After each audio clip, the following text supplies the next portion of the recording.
Assalamualaikum warahmatullahi wabarakatuh. Perkenalkan, kita dari kelompok 5 yang akan mempresentasikan aplikasi bioteknologi molekuler dalam budidaya air.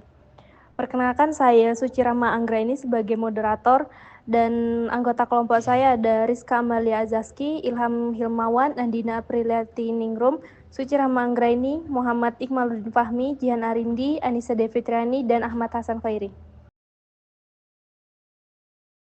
Dasar teori budidaya perairan atau aquaculture menjadi bagian penting bagi kehidupan jutaan manusia di dunia sebagai sumber makanan, nutrisi, pendapatan, dan mata pencarian. Produk aquaculture global tumbuh dengan cukup pesat dari semula kurang dari 1 juta ton pada tahun 1950-an menjadi hampir 70 juta ton pada tahun 2015. Teknologi budidaya semakin dikembangkan untuk memperoleh kualitas dan kuantitas produk terbaik dalam memenuhi kebutuhan pasar. Selain fasilitas dan sarana budidaya yang semakin canggih, manajemen budidaya perairan juga semakin diperhatikan. Kehadiran bioteknologi molekuler sebagai salah satu cabang dari ilmu biologi semakin memacu berkembangnya kegiatan budidaya dengan mendasari temuan-temuan berharga yang menjadi jawaban dalam permasalahan yang sebelumnya tidak dapat diselesaikan dengan teknologi tradisional.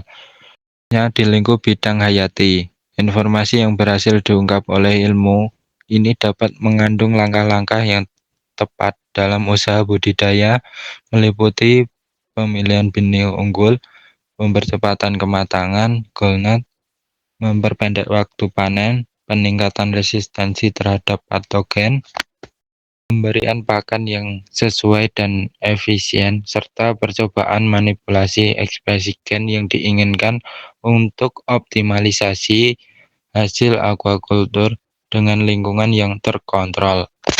Informasi genetika sebagai dasar biologi molekuler.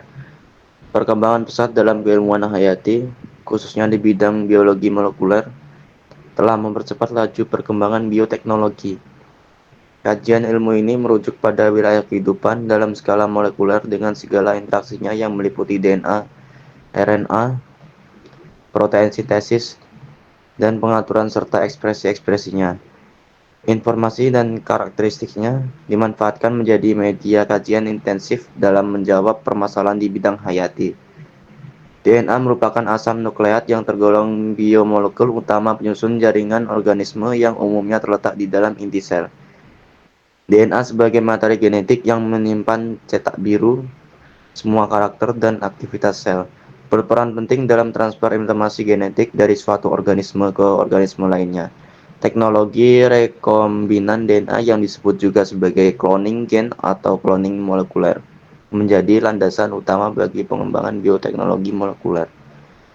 Metode yang paling umum digunakan dalam aplikasi fragmen DNA spesifik adalah metode polymerase chain reaction. Branding berdasarkan peta genetik. Beberapa contoh metode teknologi sidik jari DNA untuk pembuatan peta genetik yang sudah dilakukan adalah restriction fragment like polymorphin atau disingkat dengan RFLP, dan random amplified polymorphy DNA atau disingkat dengan RAPD. Keragaman genetik dapat diidentifikasi dan dijadikan dasar ilmiah bagi upaya pemulihan, branding, dan reproduksi dalam pengembangan budidaya perairan. Dengan menggunakan metode sidik jari DNA, ikan dapat diidentifikasi perbedayaannya hanya dengan beberapa tetes darah atau sedikit sampel saja. Selanjutnya, persilangan dan keturunan dari persilangan genetik yang berada dapat diketahui. Tersedianya peta tentang keragaman genetik, branding dapat dilakukan berdasarkan peta genomonik suatu individu, sehingga tidak hanya menggunakan sumber induk dari satu lokasi saja, namun dimungkinkan juga akan terjadi persilangan induk dari sumber yang lain berdasarkan informasi-informasi tingkat keragaman genetik masing-masing induk. Manajemen pemilihan induk seperti ini akan memungkinkan terjaganya kualitas dan keragaman genetik suatu sumber daya hayati di suatu wilayah. Budidaya sejenisnya. Dalam industri budidaya perairan, dikenal adanya budidaya sejenis atau biasa disebut dengan monosex kultur, yang diketahui lebih menguntungkan daripada budidaya dengan jenis kelamin campur. Beberapa contoh keuntungan monosex kultur antara lain adalah ditemukan pada ikan strogon betina yang menghasilkan kaviar, ikan nila jantan yang tumbuh lebih cepat daripada betina, ikan salmon dan telur betina lebih cepat tumbuh daripada ikan jantan, serta kepiting betina tumbuh lebih lambat dan lebih kanibal. Produksi biota budidaya secara monoseks dapat dilakukan dengan cara manipulasi perkembangan gamet dan embrio. Manipulasi dilakukan dalam bentuk denaturalisasi DNA sel kelamin yang dilanjutkan dengan manipulasi bentuk kromosom atau seks reversal menggunakan perlakuan hormon atau perlakuan kimia dan fisika selama proses pembenihan. Penggunaan hormon yang tepat dan temprogram dapat merubah sifat fenotip kelamin ikan. Sebagai contoh, ikan nila jantan akan berubah secara fisik menjadi betina dengan pemberian hormon estrogen. Ikan-ikan jantan buatan ini kemudian dikawinkan dengan ikan jantan alami untuk menghasilkan anakan ikan nila yang semuanya berjenis kelamin jantan. Ikan nila jantan diketahui memiliki pertumbuhan yang lebih cepat. Anakan jantan yang dihasilkan dari proses ini memiliki 2 kromosom jantan yang dapat digunakan untuk indukan pemberian selanjutnya.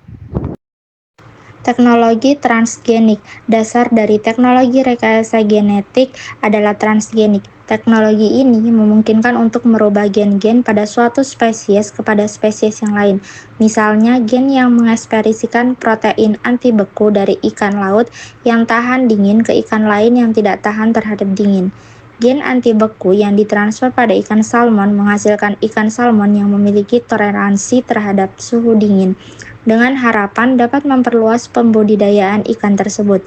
Selain memperluas jangkauan ikan salmon di perairan yang lebih dingin, protein anti beku yang dihasilkan oleh gen baru ini juga memungkinkan salmon untuk berkembang secara normal selama musim dingin. Transfer gen pada ikan biasanya dilakukan dengan gen-gen yang menghasilkan hormon pertumbuhan, seperti yang telah dilakukan pada ikan mas, kelompok catfish, salmon, ikan nila, moteloak, dan trout yang menghasilkan peningkatan kecepatan pertumbuhan. Identifikasi patogen. Patogen merupakan ancaman serius dalam industri budidaya. Sejarah mencatat bahwa peristiwa munculnya bakteri Vibrio spp secara tak terduga menjadi salah satu bakteri yang menghancurkan budidaya udang. Vibrio spp teridentifikasi dengan berbagai jenis, mulai dari yang bercahaya namun tidak patogen, yang bercahaya dan patogen, yang tidak bercahaya tetapi patogen, sehingga deteksi dini bakteri ini dengan cara kulur mikrobiologi cukup sulit untuk dilakukan. Identifikasi dini patogen sangat perlu dilakukan demi memperoleh metode penanganan yang paling sesuai. Saat ini telah dikembangkan metode deteksi patogen secara molekuler penyebab penyakit infeksi pada organisme budidaya baik oleh bakteri maupun virus tanpa proses pembiakan, yaitu dengan metode amplifikasi fragmen DNA dari organisme budidaya dengan menggunakan PCR. Pada dasarnya, material genetik suatu organisme membawa informasi gen yang diekspresikan menjadi senyawa tertentu. Urutan nukleotida yang menghasilkan senyawa biologis tertentu merupakan suatu penanda genetik spesifik yang dapat digunakan sebagai penentu diagnosis patogen. Maka dengan metode amplifikasi sesuatu fragmen DNA spesifik untuk penyakit virus dan bakteri dengan bantuan primer spesifik menggunakan PCR, deteksi penyakit dapat dilakukan tanpa belum melakukan kultur patogen. Perhatian serius dunia internasional terhadap perikanan dan budidaya perairan ditujukan dengan banyaknya dukungan penelitian mengenai teknologi budidaya dari segala aspek. Perkembangan pesat ilmu pengetahuan khususnya pada bidang bioteknologi molekuler mendorong perkembangan teknologi budidaya tersebut. Di masa depan, penelitian dan industri budidaya akan lebih fokus dalam menanggapi isu-isu yang berkaitan dengan biomolekuler seperti pemahaman terhadap regulasi gen dan metode rekayasa agar memperoleh produk yang diinginkan. Identifikasi kualitas genetik sumber indukan unggul, identifikasi gen-gen fungsional dan penanda molekulnya, dan penemuan-penemuan teknologi baru yang dapat diaplikasikan dalam pengembangan usaha pembenihan dan pembesaran dengan dasar informasi genetik dalam penentuan program budidaya yang tepat. Strategi dan program budidaya yang tepat akan menghasilkan metode-metode baru dalam menghasilkan produk budidaya dengan varietas berkualitas, dan tentunya akan memberikan kontribusi yang besar dalam industri perikanan berkelanjutan dan inovasi bioteknologi. Sekian dari kelompok 5. Wabillahi taufik wal hidayah. Wassalamualaikum warahmatullahi wabarakatuh.